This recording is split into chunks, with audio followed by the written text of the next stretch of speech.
Hello बच्चों, electrostatics में हमारा नेक्स्ट टॉपिक है कूलम्ब्स लॉ। कूलम्ब्स लॉ क्या कहता है बच्चों? सपोज करो अपने पास में दो चार्ज है, पहला चार्ज है Q1 और दूसरा चार्ज आपने एज्यूम किया Q2। इन दोनों चार्जेस के बीच का सेपरेशन आपने एज्यूम कर लिया स्मॉल r। ऑब्वियसली बात है बच्चों, Q1 पे कैसा चार्ज है? Positive charge. Q2 पे कैसा चार्ज है? Positive charge.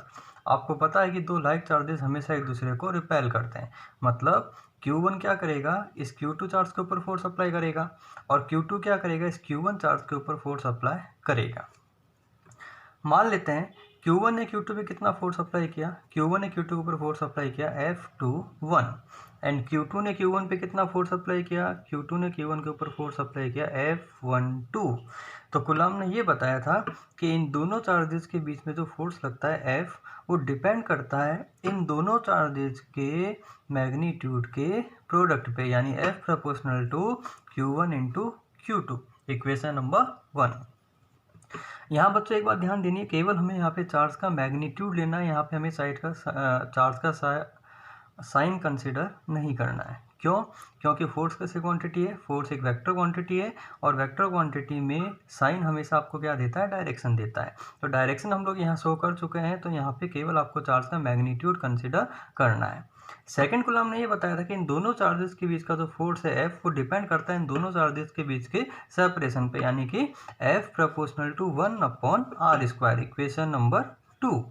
अगर इन दोनों इक्वेशन नंबर 1 और इक्वेशन नंबर 2 को हम लोग कंबाइन करें तो F proportional to Q1 Q2/r², और प्रोपोर्शनल टू का साइन हटाए तो इक्वल टू का साइन आएगा और एक कांस्टेंट आएगा जिसे हम लोग मानते हैं K।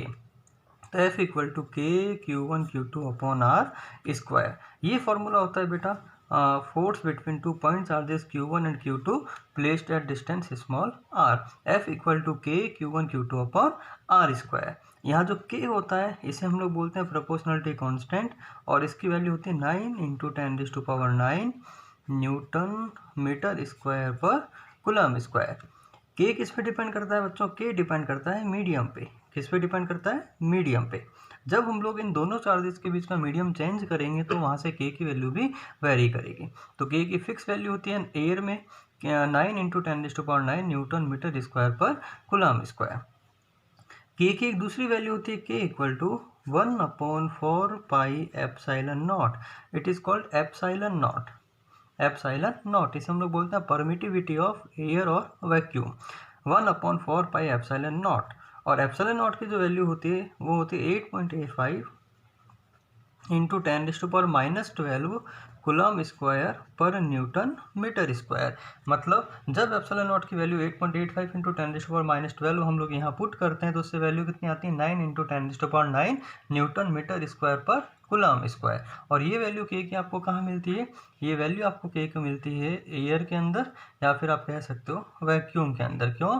क्योंकि एयर और वैक्यूम में K की वैल्यू इक्वल होती है, ऑलमोस्ट इक्वल होती है। ठीक है यहाँ तक? सीजीएस सिस्टम में अगर हम लोग सीजीएस सिस्टम की बात करें, सीजीएस सिस्टम में K की वैल्यू कितनी होती है? 1। K की वैल्यू 1। यूनिट क्या होगी K की वैल्यू सीजीएस सिस्टम में? तो देखो ऐसा सिस्टम में फोर्स की यूनिट क्या होती है? न्यूटन। सीजीएस सिस्टम में फोर्स की यूनिट क्या होती है? डाइन। तो डाइन मीटर किस में कन्वर्ट होगा? सेंटीमीटर में।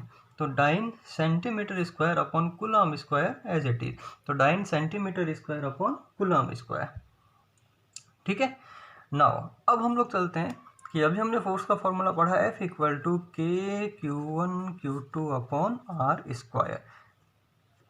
ये केवल फोर्स का मैग्नीट्यूड है। फोर्स कैसी क्वांटिटी है? वेक्टर क्वांटिटी है। अगर हम लोग फोर्स को वेक्टर फॉर्म में लिखें तो F vector equal to K Q1 Q2/r² और r कैप। आपको पता है बेटा वेक्टर के पास में एक मैग्नीट्यूड होता है और एक साथ में डायरेक्शन होती है। तो ये जो वैल्यू है ये बताता है इस फोर्स का मैग्नीट्यूड, और इस फोर्स की डायरेक्शन शो करने के लिए हम लोग काम में लेते हैं यूनिट वेक्टर, जैसे हमने बोल दिया आर कैप। 11th क्लास में आपको पढ़ा है आर कैप यूनिट वेक्टर की वैल्यू होती है vector upon magnitude of vector. अगर ये वैल्यू हम लोग यहाँ पुट करें then F vector will be equal to K Q1 Q2/r² into r vector upon r, then f vector will be equal to K Q1 Q2 r vector upon r cube। ये value हो गई बेटा force की vector form में, F vector equal to K Q1 Q2 R cube upon R vector. ठीक है, next important thing, force की direction, force का मैग्नीट्यूड हमें मिल गया F equal to K Q1 Q2 upon square. Next हम लोग फोर्स की डायरेक्शन कैसे फाइंड आउट करते हैं, ये बहुत इंपॉर्टेंट है बेटा। फोर्स की डायरेक्शन निकालने के लिए देखो सिंपल तरीका है, आपको सिर्फ दो लाइन्स याद रखनी है। पहली लाइन आपको क्या ध्यान रखना है कि दो चार्जेस के बीच में जो फोर्स की डायरेक्शन होती है वो हमेशा दोनों चार्जेस को ज्वाइन करने वाली लाइन के अलॉन्ग होती है। दूसरी बात, जिस चार्ज के पास में आपको फोर्स शो करना है, जिस चार्ज का आपको नेट फोर्स फाइंड आउट करना है, आपको फोर्स की डायरेक्शन उसी चार्ज के पास में शो करनी है। ठीक है, फॉर एग्जांपल यहाँ Q1 Q2 को लाइन ज्वाइन करने वाली लाइन है ये वाली। अगर मुझे फोर्स की डायरेक्शन फाइंड आउट करनी है तो ऑब्वियस सी बात है कि फोर्स इसी लाइन के ऊपर कहीं ना कहीं होगा। अब आपको ये देखना है कि ये जो Q1 है इस Q2 को रिपेल करेगा, अट्रैक्ट करेगा, रिपेल करेगा। तो अगर Q1 इस Q2 को रिपेल करेगा तो फोर्स की जो डायरेक्शन होगी वो कैसी हो जाएगी, वो अवे हो जाएगी। तो ये फोर्स हो गया F(2), force on 2 due to 1। Similarly ये जो Q2 है ये इस Q1 को रिपेल करेगा, तो Q1 कहाँ जाएगा, Q1 Q2 से अवे जाएगा, बट फोर्स की जो डायरेक्शन होगी तो इसी लाइन के ऊपर होगी। तो इस Q1 के पास में आपको फोर्स की डायरेक्शन शो करनी है और ये कितना हो जाएगा, F(1)(2). नाउ सेकेंड एग्जाम्पल हम लोग कंसिडर करते हैं। सपोज करो चार्ज Q1 कैसा है, पॉजिटिव है, एंड चार्ज Q2 कैसा है, नेगेटिव है। मुझे दोनों चार्जेस पे फोर्स की डायरेक्शन को शो करना है। तो सबसे पहली बात तो ऑब्वियस सी बात है, फोर्स इसी लाइन के ऊपर कहीं ना कहीं लाई करेगा। अब मुझे ये देखना है, अब मुझे Q1 पे फोर्स की डायरेक्शन फाइंड आउट करनी है। तो पहले मैं ये देखूंगा कि ड्यू टू Q2 Q1 कहाँ मूव करेगा, अवे जाएगा, टूवर्ड्स जाएगा। ऑब्वियस सी बात है Q1 कहाँ जाएगा, टूवर्ड्स Q2 जाएगा, क्योंकि Q2 इसे अपनी ओर अट्रैक्ट करेगा। तो फोर्स ऑन Q1 कितना हो जाएगा, इस डायरेक्शन हो जाएगा F(1)(2). Similarly force on Q2 इस डायरेक्शन में होगा, ये कितना हो जाएगा, F(2)(1). इस तरीके से हम लोग किसी भी चार्ज पे फोर्स की डायरेक्शन शो कर सकते हैं। ठीक है, नेक्स्ट हम लोग बात करते हैं, नेक्स्ट टॉपिक होगा अपना, अब हम लोग बात करते हैं परमिटिविटी क्या होती है। नेक्स्ट हम लोग किसकी बात करते हैं, परमिटिविटी। परमिटिविटी इसको हम लोग डिनोट करते हैं एप्सिलॉन से। किससे डिनोट करेंगे इसको, एप्सिलॉन से हम लोग डिनोट करते हैं। परमिटिविटी आपको ये बताता है कि कोई भी मीडियम इलेक्ट्रिक फील्ड लाइंस को या इलेक्ट्रिक फोर्स को कितना रिड्यूस करता है, उसे हम लोग बोलते हैं उस मीडियम की परमिटिविटी। तो इसकी सिंपल डेफिनेशन होती है, how much electric force is reduced bye medium. कोई भी मीडियम इलेक्ट्रिक फोर्स को कितना कम करता है उसे हम लोग बोलते हैं उस मीडियम की परमिटिविटी, रेड्यूस्ड बाय मीडियम। इसे हम लोग एप्सिलॉन से डिनोट करते हैं। इसका फॉर्मूला होता है epsilon equal to epsilon not into epsilon R. Epsilon यहाँ हो गया permittivity in medium, epsilon not यहाँ हो गया परमिटिविटी इन एयर और वैक्यूम, एंड एप्सिलॉन आर जो हो गया इसे हम लोग बोलते हैं रिलेटिव परमिटिविटी। डिफरेंट मीडियम में परमिटिविटी की वैल्यू डिफरेंट होती है। अगर हम लोग यहाँ से बात करें relative permittivity epsilon R, it is also called dielectric constant. इसे हम लोग और क्या बोलते हैं बेटा, इसे हम लोग बोलते हैं डाई इलेक्ट्रिक कॉन्स्टेंट, और it is also called relative permittivity. किसकी होगी ये मीडियम की होगी। तो relative permittivity of medium, epsilon R will be equal to epsilon upon epsilon not. Epsilon R equal to epsilon upon epsilon not. It will be unitless. क्यों, क्योंकि epsilon से epsilon की यूनिट कैंसिल आउट हो जाएगी, तो epsilon R कैसा आएगा, unitless आएगा। अगर हम लोग एप्सिलॉन आर की वैल्यू की बात करें तो एप्सिलॉन आर की जो मिनिमम वैल्यू होती है वो एयर में होती है या वैक्यूम में होती है, ऑलमोस्ट कितनी होती है, 1। और अगर हम लोग एप्सिलॉन आर की मैक्सिमम वैल्यू की बात करें तो एप्सिलॉन आर की मैक्सिमम वैल्यू कहाँ होती है, एप्सिलॉन आर की मैक्सिमम वैल्यू होती है कंडक्टर्स के लिए। किसके लिए होती है, कंडक्टर्स के लिए, और ये कितनी होती है, इनफाइनाइट होती है। इससे ये प्रूव हुआ कि अगर एप्सिलॉन आर की हम लोग वैल्यू देखें तो एप्सिलॉन आर की वैल्यू हमेशा या तो 1 के इक्वल होगी या मोर देन 1 होगी। एप्सिलॉन आर की वैल्यू कभी भी 1 से कम नहीं हो सकती। ठीक है, ये हमने बात की डाई इलेक्ट्रिक कांस्टेंट या रिलेटिव परमिटिविटी की। एक सिंपल क्वेश्चन करते हैं हम लोग परमिटिविटी पे। क्वेश्चन ये गिवन है, if relative permittivity of water if relative permittivity of water is 80, relative permittivity of water is 80, then calculate its permittivity, solution simple, formula आपको पता है किसी मीडियम में परमिटिविटी का epsilon equal to epsilon not into epsilon R. here epsilon will be equal to epsilon naught की standard value 8.85 into 10⁻12 into epsilon R आपको given है 80। इसको और सॉल्व करने पे ऑलमोस्ट अपना आंसर आता है 7.08 इंटू 10⁻10 कूलम स्क्वायर पर न्यूटन मीटर स्क्वायर। ठीक है, नेक्स्ट हम लोग पढ़ते हैं इफेक्ट ऑफ मीडियम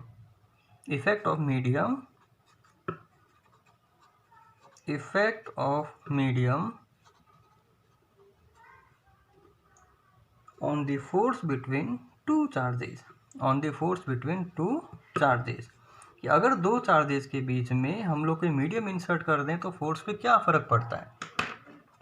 बच्चों अभी आपने देखा कि सपोज करो दो charge Q1 Q2 separation R, अगर इन दोनों को एयर में हमने रखा तो एयर में इनके बीच में कितना फोर्स लगता है, F equal to K Q1 Q2 upon R square, और K की वैल्यू होती है 1/4 pi epsilon not Q1 Q2 upon R square. Suppose करें अगर मैंने यहाँ पे इन दोनों चार्जेस के बीच में मीडियम इंसर्ट कर दिया, सपोज करो मैंने यहाँ पे एक मीडियम इंसर्ट कर दिया। नाउ अब मीडियम में इन दोनों चार्जेस के बीच में फोर्स का फॉर्मूला कितना होगा, तो मीडियम में एप्सिलॉन नॉट की जगह हम लोग क्या काम में लेंगे, एप्सिलॉन काम में लेंगे। तो F medium will be equal to Q1 Q2 upon 4 pi epsilon into R square, and we can say that Q1 Q2 upon 4 pi epsilon not epsilon R into R square, then F medium will be equal to Q1 Q2 4 pi epsilon naught R square is equal to F air, then F medium will be equal to F air upon epsilon R। तो बच्चों यहाँ से क्या पता चलता है, यहाँ से ये पता चलता है कि मीडियम में जो फोर्स होता है वो एप्सिलॉन आर टाइम्स डिक्रीज होता है। मतलब अगर मीडियम की हम लोग बात करें तो फोर्स हमेशा क्या होता है, डिक्रीज होता है। कितना डिक्रीज होता है बच्चों, एप्सिलॉन आर टाइम्स डिक्रीज होता है। तो इस फॉर्मूले से हम लोग, अगर मुझे एयर में फोर्स गिवन है, इस फॉर्मूले से हम लोग किसी भी मीडियम में फोर्स की वैल्यू फाइंड आउट कर सकते हैं। नेक्स्ट अपना टॉपिक है, नेक्स्ट हम लोग पढ़ते हैं बेटा vector form of Coulomb's law. Next हम लोग बात करते हैं vector form of Coulomb's law. Vector form of Coulomb's law.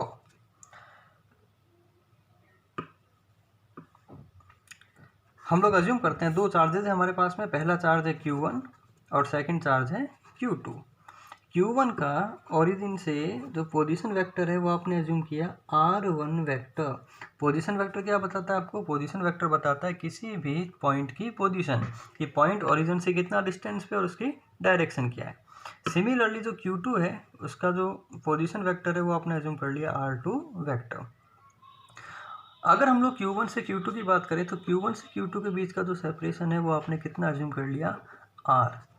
Now Q1 कैसा चार्ज है, पॉजिटिव चार्ज, Q2 कैसा चार्ज है, पॉजिटिव चार्ज। तो Q1 Q2 हमेशा एक दूसरे को रिपेल करेंगे, ठीक है। अच्छा, जब Q1 इस Q2 को रिपेल करेगा तो ऑब्वियसली बात है फोर्स की डायरेक्शन कहाँ होगी, अलोंग द लाइन।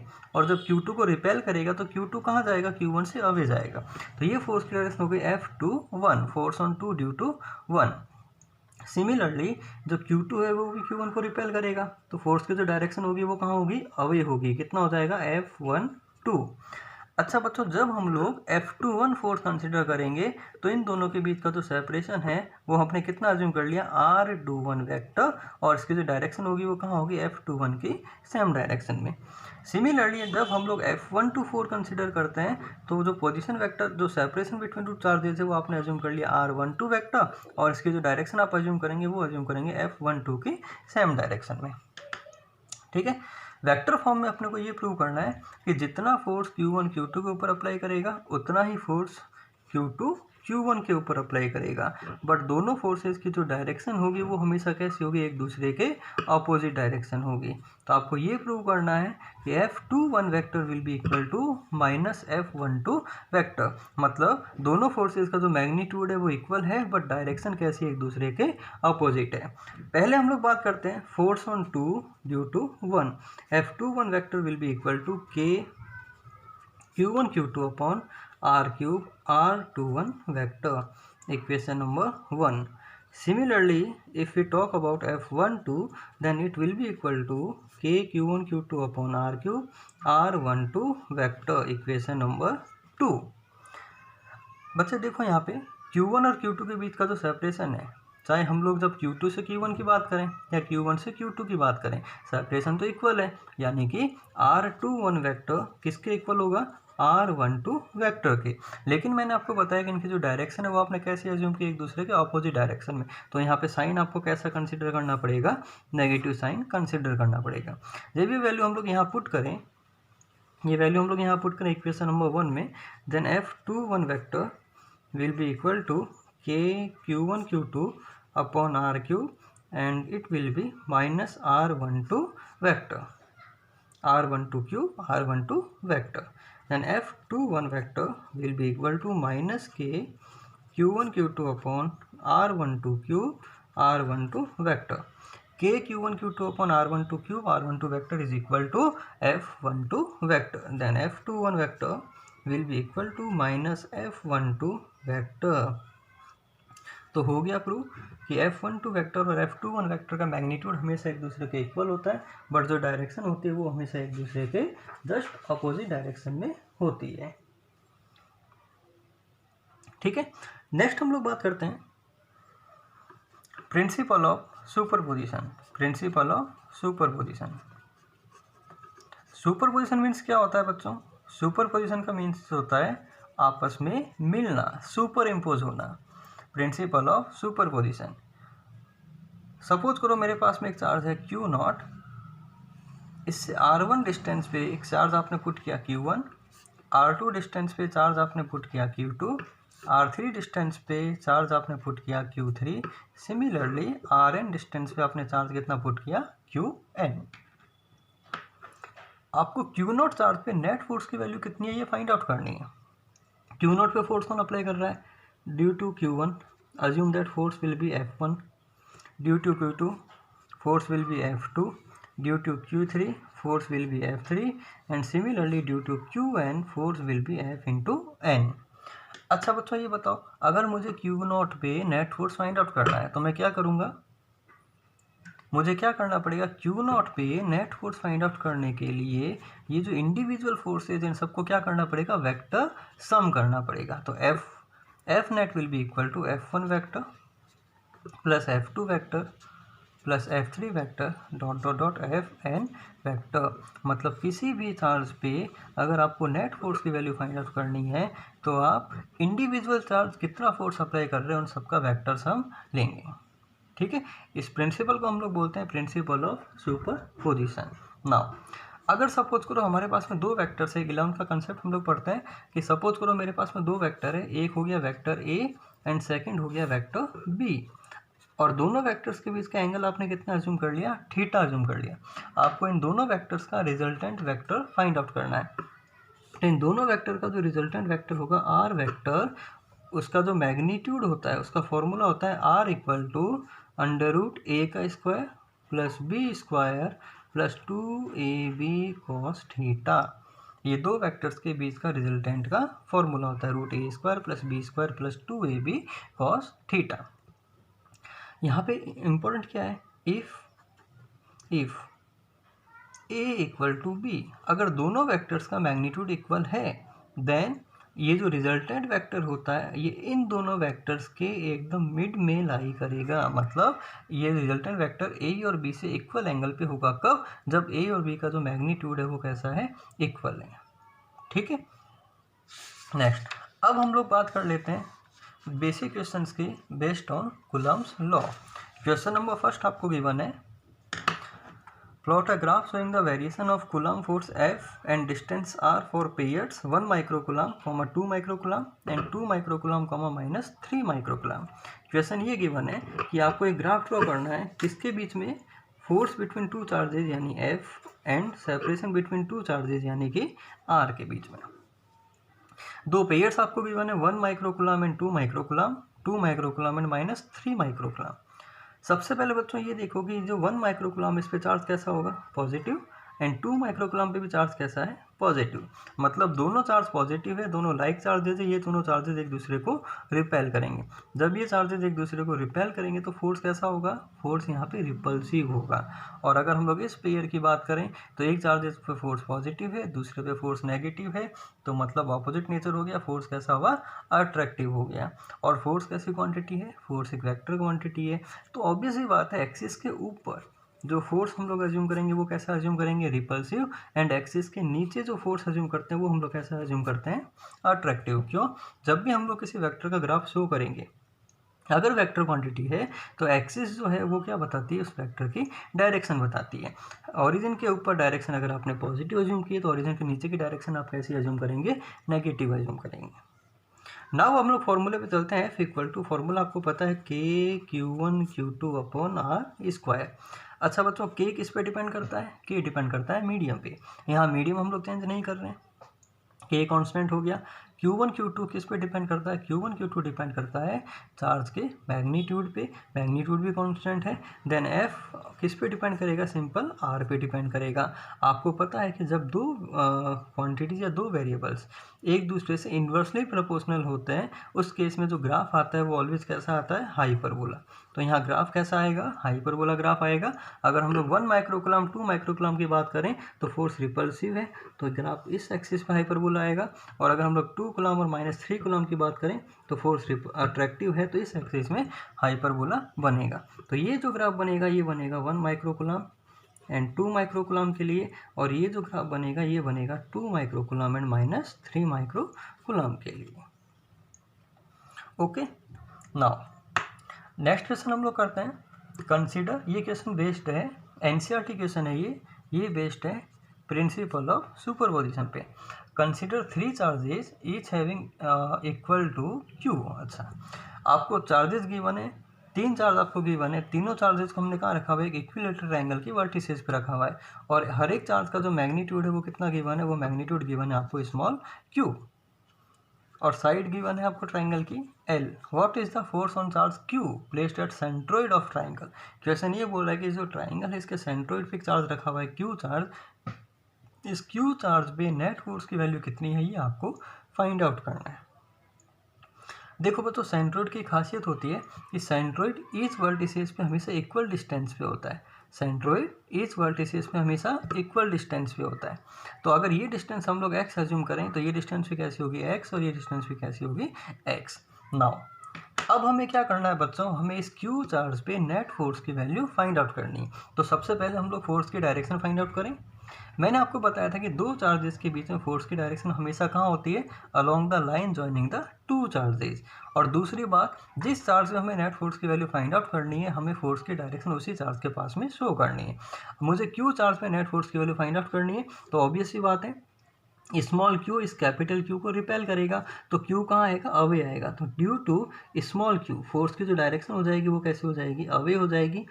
डायरेक्शन हो गई इसकी F, डायरेक्शन हो गई इसकी डाउनवर्ड, एंड फोर्स आपने कितना अज्यूम कर लिया, F1। सिमिलरली ये जो Q चार्ज है ये भी इसके ऊपर फोर्स अप्लाई करेगा, जो डायरेक्शन होगी फोर्स की वो कितनी हो जाएगी, अवे। इसको अज्यूम कर लिया आपने F3, F2, and similarly Q कितना फोर्स अप्लाई करेगा, डायरेक्शन हो जाएगी इसकी away along the line joining, and it will be F3। Now अब हम लोग मैग्नीट्यूड की बात करें तो F1 will be equal to K Q1 Q2 upon x²। Similarly F2 भी यही होगा और F3 भी यही होगा, यानी कि हर एक फोर्स की वैल्यू इक्वल है तो इस फोर्स को हम लोग कितना अज्यूम कर लेते हैं, F अज्यूम कर लेते हैं। अब हमें Q चार्ज पे नेट फोर्स की वैल्यू फाइंड आउट करनी है। इस पे 3 इंडिविजुअल फोर्सेस लग रहे हैं, F1 F2 एंड F3, और तीनों फोर्सेस की वैल्यू इक्वल है, किसके इक्वल है, किसके इक्वल है, F के इक्वल।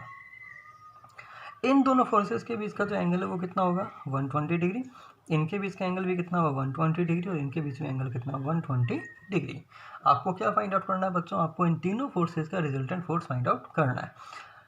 पहले हम लोग इसको एज इट इज रखते हैं, इन दोनों फोर्सेस का हम लोग रिजल्टेंट फाइंड आउट करते हैं। मैंने अभी आपको बताया था कि दो वेक्टर्स का जो रिजल्टेंट वेक्टर है वो हमेशा कहाँ लाई करेगा, दोनों वेक्टर्स के बीच में कहीं ना कहीं लाई करेगा। बट अगर दोनों वेक्टर्स का मैग्नीट्यूड इक्वल है तो रिजल्टेंट वेक्टर कहाँ लाई करता है, एकदम मिड में लाई करेगा। तो इन दोनों फोर्सेस का जो रिजल्टेंट वेक्टर है इसको आपने एज्यूम कर लिया एफ डैश, इसकी वैल्यू हम लोग फाइंड आउट करते हैं।